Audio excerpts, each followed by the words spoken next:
2.5 years ago, I published a video exposing a scam from a company called NBT Clothing. At the time, my feed was packed with ads from influencers peddling their license to ride pants. Now, these were nothing more than fashion denim disguised as protective equipment. And worst of all, these pants were not CE rated for abrasion or impact protection, and they were confirmed to be Chinese knockoffs of the original Ugly Bros design. NBT was a thinly veiled dropship company selling overpriced pants that did not protect riders. Now, that video received about 250,000 views and near universal praise for just stating the facts about this company and their products, with a few vocal detractors being paid influencers working for NBT or having personal relationships with the founder.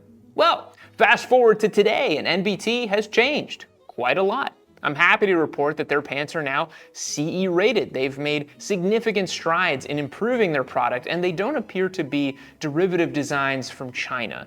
Did I cause this change? Maybe. I know they were already catching a lot of heat online about the quality of their gear, so it might have already been coming. Now, I took it upon myself to buy their latest license to ride pants to have a direct comparison to the pair that I bought and reviewed back in 2024. Now, here's what I want to figure out in today's video. Are these new pants safe?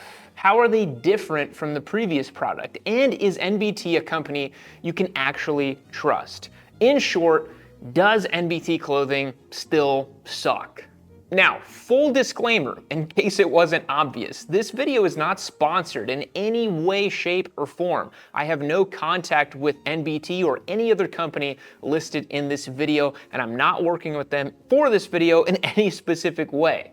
I've never worked with NBT before in the past, specifically because I thought their gear was unsafe and subpar. I purchased the pair of pants you're seeing in today's video with my own money because I wanted to make this video and I was genuinely curious if they've improved. Okay, let's jump in. NBT's product offerings have expanded quite a bit since I last checked them out, so let's get a lay of the land. They sell several CE-rated pants now, ranging from A to AAA in varying colors and styles. They also now sell various dual-layer and single-layer pants. More on that later. They have jeans and cargo styles. They also sell some hoodies and tops, but for simplicity's sake, I'm just looking at the pants today, since the original video was about pants. I purchased the License to Ride 2.0 cargo pant in a straight leg. They're a dual layer pant, meaning that there's a comfortable layer on top made up of 49.5% cotton, 31.5% tencel, 18% nylon, and 1% elastane, which is a stretch material. Then on the inside, there's the aramid layer, which is the one that provides the slide protection. It comes with CE Level 1 armor for the knees and hips.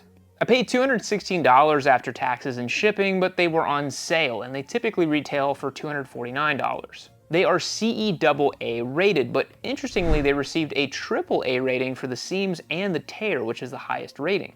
Now, this is a huge upgrade over the original License to Ride pants. The original pair I reviewed 2.5 years ago cost $150, so while that is substantially cheaper, it shares virtually nothing in common with this new version. Even the old version, which had the aramid layer, was $238, but that was still the same poor quality pants with just a bit of lining inside. The stitches on the new pants look clean and proper compared to the old pants, and the clothing is made in Bangladesh instead of being shipped from China. Now, many major reputable brands such as Revit make their garments in places like Pakistan or Bangladesh, so don't let that scare you. Those countries have a lot of core competencies in textile and garment manufacturing and competitive labor costs, so it makes sense. They don't appear to be a random dropship item either. I think NBT finally crafted their own design and got a factory to build it to spec, which is the way you need to do it. They also did away with that accordion stretch look that the old pants had at the knees, and they changed the look of the product in other ways. The pockets for the armor are snug, which is important because the armor needs to stay in place to do its job most effectively and helps to minimize slide and impact damage. It's good to see those are proper CE Level 1 pads too, but there's room for improvement. I'll tell you more about that later. So these pants are demonstrably safer than the previous version, which, let's be honest, was not a huge bar to clear. They're CE safety rated. They come with armor and they will do the job they're advertised to do, which is keep riders safe. So, from my perspective, this gets a thumbs up, as it is a clear improvement over the previous product. But there's a bit more to talk about here. Now that we know this is at least a proper pair of riding pants, let's figure out if you should actually spend your hard-earned money on them or if they are just influencer pants. As I mentioned, these pants retail for $249. Now, it's true that you can wait and get a good deal on them, and they often run promotions on these pants, but let's just run with the advertised retail price. Now, $249 buys you basically any proper riding pants from any reputable company such as Revit or Pandomoto or Saint, so these better be good. But the interesting thing about these NBT pants is that they're dual layered, and that's just not very common on the market at this price point. And even NBT has expanded into single layer pants recently. Dual layer pants like these have a few advantages but several disadvantages. They actually provide significantly longer slide times when compared to single layer pants, and because they have the regular denim layer on top, they wear a little bit more like fashion jeans. But they also get really hot in the summer since you're wearing 2 layers, and they don't hold up as well over time and have an inferior post-crash survivability since this top layer just gets shredded clean off immediately. It's the reason most major brands have moved away from dual layer, and it's kind of the new thing to do because dual layer is not really an ideal solution for most riders, despite the improvement in slide time.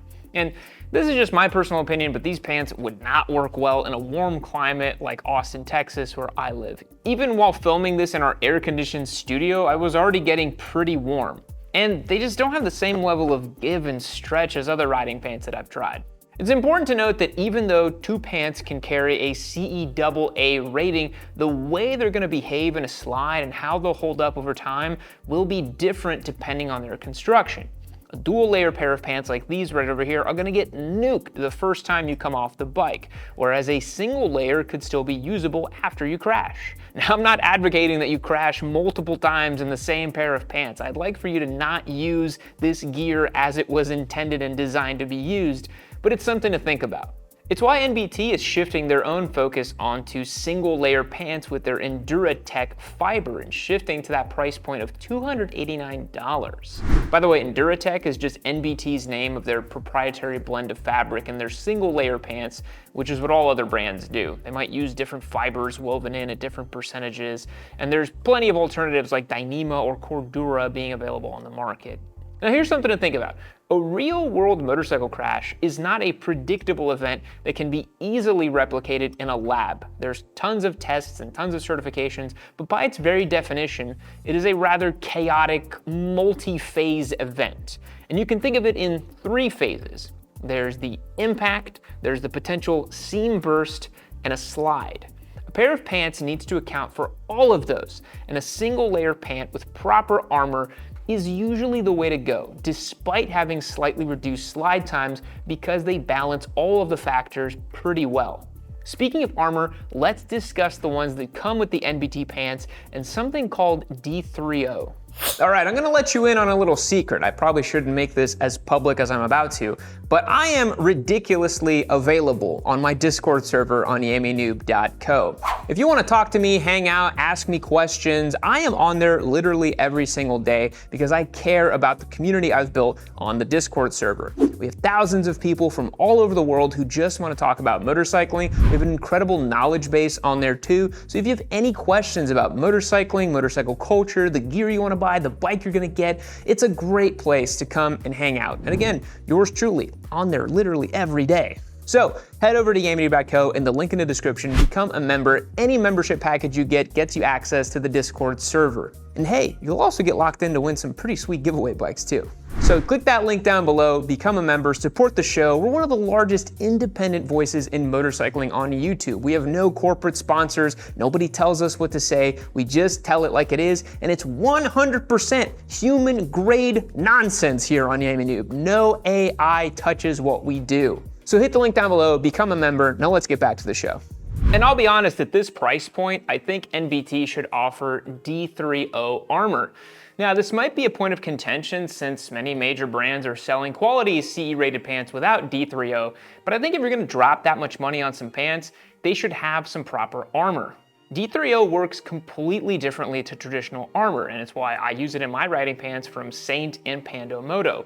They use a non-Newtonian fluid technology, which just means that the molecules that make up the material flow freely at rest, but then suddenly, upon impact, they lock together instantly to help protect you more. But they're just also way nicer to wear and much thinner. So even though both regular foam and D3O are rated to withstand a certain amount of force, one is just much more premium and regularly outperforms. It's something I'd like to see in pants at this price point. So combining a single layer, well-constructed pair of pants with D3O armor is my choice as an informed and experienced rider. Now all that to say, you can buy D3O off the shelf and put it into whatever gear you have. So if you really like the NBT pants, I suggest upgrading to D3O. I think the single layer and the D3O gives you an optimal solution for a casual street rider that gives you proper performance and lets it breathe a little bit better. And especially given that single layer pants contribute to active safety on a bike because, like I said, they're more comfortable to wear and way less hot. You're less likely to make mistakes or get fatigued by heat if you're comfortable wearing the gear. The License to Ride cargo pants with the dual layer at $249 retail finds itself in a rather strange spot. They're kind of expensive for dual layer pants, and you can find much cheaper dual layer pants from Street and Steel or Scorpion for about 150 bucks if that's the style you want. However, those pants are not CE rated, so the NBT pants would be superior, and I really don't recommend you ride with stuff that's not CE rated. You'd have to jump to the Scorpion Covert Pro 2 CE, which, funny enough, is a single layer pair of pants. And that brings me to a conclusion here.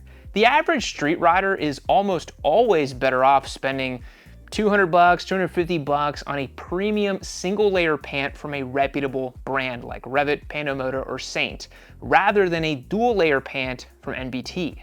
And even NBT's single layer offerings are too expensive. Unless they're on sale, then they're a little bit more competitive.